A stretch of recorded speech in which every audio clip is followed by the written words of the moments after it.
So today, my friends, let's speak about something that affects us 24/7, how we live our daily lives.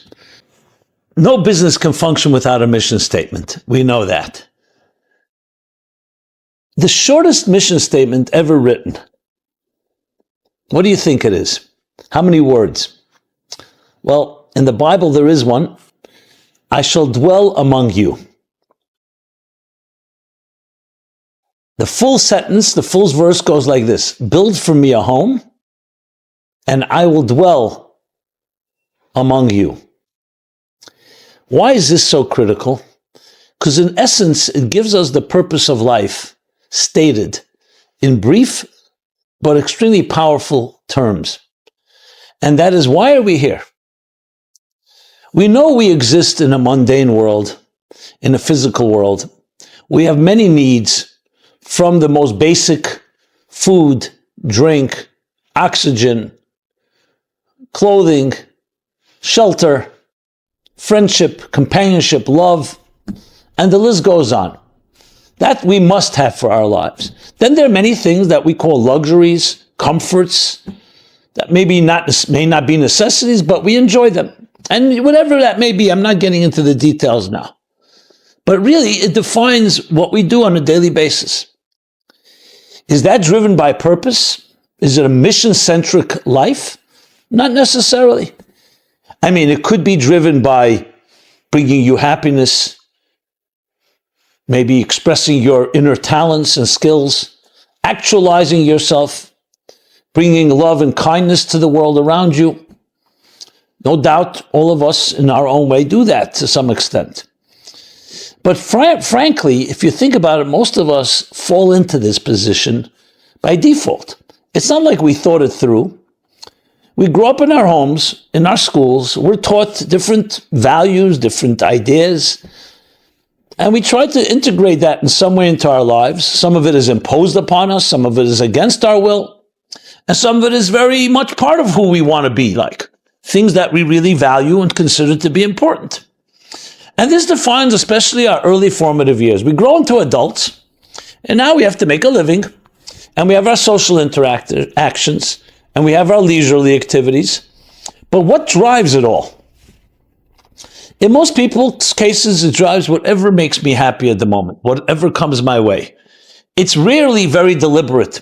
In building a business, yes, you make a plan, and hopefully you follow the plan with some goals in mind. But in our personal lives, now, most people will say, I'd like to find my soulmate, my partner, my significant other, my partner in life. I'd like to accomplish something. I'd like to make a mark in this world, in this universe. But here you have a statement that says you were sent, you were put into this physical world to accomplish something. And what is that? To build me a home. Who's me? Well, as you know, I like to avoid using the word God, not because I'm hiding anything, because the word is so filled and so jaded and filled with myths and distortions and stereotypes. But it really means is build for me some higher presence. Create a home, an environment, a place where I'm comfortable. Let's put it into very personal psychological terms. What does a real home look like? What does a home look like? Now, we know a home should have a roof over your head, should protect you from the elements, should provide warmth and shelter and security in a hostile world. But there are many levels of that. You can have a home that just gives you the bare minimum. Yes, it won't rain into your house. It won't snow into your home. But not necessarily it's a home filled with love. There are homes that are mansions where you have plenty of space, but you don't feel a reverberating sense of kindness, of love. I remember someone telling me, lived in France, grew up in a very wealthy home, said it was a beautiful home, but there was no one ever there. I had nannies. My parents were rarely there. And when they would argue with each other. It was like, I felt like it was like being in a prison, in a large gilded prison. A home is far more than just physical comforts and a physical environment. There's a certain comfort that you feel wanted. You feel like you belong. It's your hearth. Old people, no place like home in The Wizard of Oz. resonates. We want a home where we feel loved. We feel that we're unconditionally accepted. We're validated. A home where you feel continuously criticized, invalidated, attacked, and not feeling that you can just be comfortable in your own skin can be a physical house, but is it a home? So home, you could identify with words like comfort. And I mean comfort, not the comfort zone, but the security in the full sense of the word, not just physical security, emotional, psychological, and spiritual security. All of it combines together to create an environment where you can thrive, where you can blossom, a nest. And you feel wanted, and you feel like you belong. You don't feel you have to justify anything. And yes, there may be times that somebody may reprimand you, but overall, it's love that is echoing from one end of the home to the other. Every morning you wake up, you go to sleep. You just feel that state. When you go out of the door of your home, yes, you go into a more hostile, colder world. And then you come back home and you feel, again, that coziness, that comfort. So build for me a home really is to build a home for your soul, for your divine soul, for the best part of you. A place where you do not have to be justifying yourself, where you're not constantly on the defense and looking over your back because someone's there to criticize or someone is not pleased, where you're not performing, you just can be. Like a child in its mother's womb, or like a child nurtured by unconditional love of its parents. You just are there. That creates the environment that you can be the best you can be. And instead of spending time on defense and fighting and battling for your own very space, because that space is so precious, because people constantly try and take something away from you, you really can focus on growth and expressing yourself and expressing and singing your song and spreading your wings and soaring. All that is included in what a true home is like. So we live in a mundane world, which is clearly driven by many interests. People want things. People expect things. You want something from me? I'll pay you for this if you do this for me. And it's a world of dog eats dog. Doesn't always mean necessarily it's always vicious and malicious, but it could be. But even at its best, it's a negotiation. You don't just get unconditional anything. There's no such thing as unconditionality. Things are always based on some negotiation, on some give and take. A home is meant to be a place where there is unconditional love. It's not based on any requirements. You just are loved for who you are. Not because of your performance, or your buying power, or social status, or your looks, or your appeal. All those things are beautiful, but that's not what defines how you're accepted. So essentially, when God is telling Moses to tell the people, build for me a home, build for me a sanctuary, and I will dwell among you, is really saying, build in this material, hostile, dark world that is so often corrupt, driven by self-interest. Build for me a spiritual environment, a transcendent place. And not just in theory, not just when you're meditating or you're escaping on a mountain, your very home. Your heart and soul should be able to be comfortable in an environment like that. When you think about it, it's so refreshing, more than refreshing, it's revolutionary. Because we're never told, we're rarely told, I should say, that is the purpose of your life, to build that home. And you know what that means? By extension, it's not just the home, but then it creates an environment where you're comfortable. So then you shine with your unique light. You sing your unique song. The way you interact with people, instead of being on the defensive or always wondering what somebody wants, or am I being accepted or not accepted, you're able to spread your wings and really extend and express who you truly are. That's what a home creates. When you observe a nest, the little chicks, even as they're babies, they're protected. They're protected there by their parents. They're fed. And that builds the confidence that when they're ready to take flight, they have built the foundation. Many of us take flight in an environment where we have not necessarily been given all that comfort and nurturing. And that is all included in this concept. If you think about it, then ask yourself the question, what does your home look like? Did you grow up in a home of this nature? How can you build one? When you know what you're looking for, it's much easier to build than when just saying, I know what I'm lacking. So here we have not just what are you lacking, even if you may be lacking, you know what do you need to build. How do we build a home?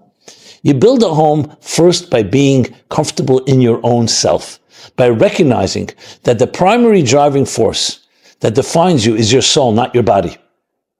Yes, it's the body that is most obvious, that we all experience on our sensory level, what we see and what we hear and what we taste and touch and smell. The body is what other people see. But at the end of the day, you don't want people just judging you by your external projection, even if it's a beautiful one. You have an inner personality. What makes you tick? Who are you? In ways that are far more sublime. And in this world, we don't just want to have a home for the physicality of our lives. We want to have a home for our spiritual, our psycho-spiritual part of our lives. That our spirituality, our souls, our very personality and our psyches feel comfortable. So many people will say, I'm very comfortable in my home. I have a beautiful home. The heat is up. I can curl up in a warm bed. And I have other things that provide for me a certain element of warmth and comfort. But I ask you this question. Does your psyche feel comfortable? Is your personality comfortable? Are you accepted? Are you understood? Or are you have those skeletons and those ghosts and the fears and inhibitions and all the different forces that keep us trapped? So you can be physically comfortable, but spiritually very uncomfortable. And a home requires a spiritual comfort, a psychological comfort. When you get that, that gives you the power to really achieve anything you set your mind to do. So it is ultimately discovering transcendence in a mundane environment. Now, why is that difficult, even though it sounds so appealing, is because the mundane, the physical, is often literally holds us in its tentacles. Not because of any malicious reasons, not because it's an enemy, but because by default, that's how it is. You wake up in the morning, what's the first thing you feel? You're hungry, you're thirsty, you're tired. Other needs you may have, because the body speaks to us in a language that we easily understand without effort. The soul, on the other hand, speaks in a far more sublime voice. Anxiety actually is a voice of the soul. Bodies are not anxious. Remember, a corpse without a soul, a dead person is not anxious. Sorry for sounding so morbid. So the very fact that you have consciousness means that you are aware. Now that awareness can serve us well. It could also serve us in a way of causing us pain. Existential pain, existential loneliness. Do you feel alone in this world? That means that your soul is not being fed. So you have to learn to discover what is your primary force, and you learn to nourish it. And you nourish it by creating that home. Now you may say, I don't have such an environment. You need to have friends that surround you, that you surround yourself with, that encourage that embrace you in that way. So it begins simple. Who do you surround yourself with? If you're around people who are constantly criticizing you, even if they're family members, trust me, that's not building a home. You need to begin small by first identifying individuals that you feel comfortable with. When you spend time with them, when you speak with them, they just accept you. You can speak to them, you can trust them. Now, I know some will say, I don't have any such people. Maybe it's time to find such people. Because the other type, the ones that you cannot trust, or you always feel on edge or defensive, are definitely not going to help you build that home. Now, if you have loved ones, if you're a married person, you have a significant other, that's also a good place to begin with. Now, many people will tell me, well, that person I'm at battle with, where the tensions are too intense. What is that saying? How could that be? That tells you that the closest thing in your life, which is the home you share with another person, is a battle zone. Or maybe not as extreme as that, but definitely a place of tensions. So you need to do something about that. You can't just leave that be, because what that does is, besides the fact of creating this type of hostility, what is it doing to you? It has to put you on edge. It has to be constantly demoralizing and in some way draining your resources. So this is not a small matter. Of course, I can't speak to every situation. I know some people have very loving environments, and that's beautiful. If you have that, then you have your nest upon which to build. Then you can always learn to increase it. And not just increase it, but you also invite others in. Because remember, just as much as we need others, they also need us. All that is part of building that home. Now, what is transcendence when you think about it? It's like the very word dictates. It's something that transcends the immediate vicissitudes of the tug, of the ebb and flow, and the tug of the twists and turns, and the travails and trials and difficulties of our lives. That's what transcendence is. Some of us experience it through music, through art, through travel. Today, travel may have its own challenges. We experience it sometimes through literature, through love, through romance, through intimacy, through faith. It's critical to realize transcendence is not a luxury. Transcendence is a necessity because the soul thrives on transcendence. The whole point of building this home is to bring a transcendent force. It's a home for the transcendent. Put into other terms, it's a home, building a home for the transcendent in your life, and realizing the transcendent, even though survival perhaps occupies more time. If you sleep 8 hours a night, it's around a third of your life. If it's 7 hours a night, a little less, but it's still pretty dominant. And then when you throw into that eating and drinking and shopping and grooming and all the other things that are there for necessary for survival, where's there room for the transcendent? But the transcendent is the primary force that all this survival is needed. Why are you surviving? Are you working to live or you live to work? You're not experiencing transcendence in order to be able to function and survive. You survive in order to be transcendent. And the transcendent is ultimately the fullest expression of your soul. Because the soul is like a flame that's always rising. And you're building a home for that flame. So then you think of the physical world, including your own environment, as being essentially a springboard, a means, an environment to create that beautiful home for your own soul, for the transcendent, for the divine, for the sublime. And that's the ultimate meaning. Build for me a sanctuary, build for me a home, and I will dwell among you. Not just in the sanctuary, in you. That's the most important thing of all. You know, when you meet someone that's comfortable in their own skin, you can feel it. There's a certain sense of ease. Some of us don't like it, especially if we ourselves are not in that place. But if you allow yourself to embrace that, allow yourself to value it, to be drawn to it, it can help you learn how to do the same. And ask someone who's like that, what makes you comfortable? Often it could be traced to the way they grew up, and they grew up in a true home. I remember in the early years when I began giving my Wednesday night class, which was the first stone, the first program that really led to so much of what I do today, the Meaningful Life Center. And I remember it was in my home. I had little children, 2 little children, and the class was on Thursday nights in those, before the Wednesday night class. We did it on Thursday night, but then we moved it to Wednesday night. So I remember thinking that the people coming, even though we had these long discussions, these marathon talks and conversations and debates and arguments about everything, about good and evil and spirituality and purpose in life and so on, and comparing different approaches, traditional approaches, non-traditional ones, you name it. I remember thinking about something that when the people would come to the class, so my children were going to sleep, and I saw that they were visibly touched by just seeing children being tucked in and put to bed. And I remember asking someone, because someone was like watching it, and I said, and he said, you know something? I don't ever remember such an experience. My parents were never home when I went to sleep. Either we put ourselves to sleep, or we had someone, or we had no one. And I realized that sometimes just the things that seem so simple, that seem so innocuous, don't seem very dramatic, can have more impact than everything I said in my class. I really believe that. That when you see that type of comfort, you see that type of unconditional acceptance and just someone being there for another, which is really what the art of healthy parenting is about, and really healthy love, is that you just allowed to be.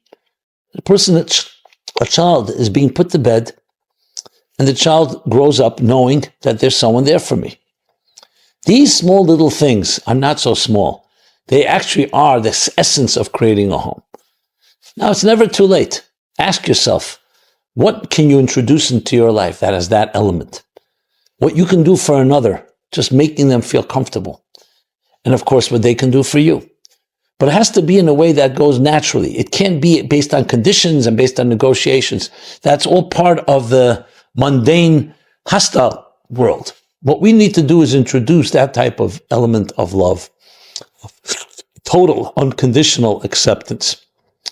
So that's the new revolution that we need to be creating in a world like ours. I really feel confident that we will get there. I've seen enough of heartbreak and misery, of broken homes, of broken promises, of shattered dreams.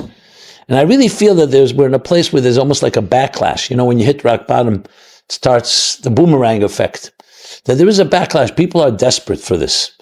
There's been so much of the other version, the pain, the abandonment, the loneliness, the lack of that type of unconditional love, that there is at times a collective type of exponential pain that causes us to say, enough is enough. I'd like to have that simpler version of just an accepted life.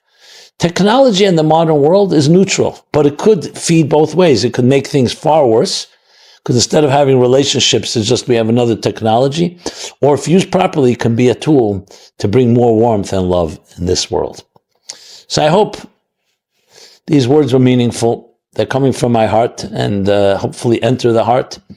So this is Simon Jacobson, Meaningful Life, and the lessons of building a home in this mundane, in this challenging, dark, and even hostile world. If you enjoyed what I said, please share it with others. And I'd love to hear your feedback, your thoughts, your comments, your suggestions. Simon Jacobson, Meaningful Life Center. Go to meaningfullife.com, where you can find a full schedule of events and programs addressing all types of different issues. Got a lot of feedback of my last Wednesday night class.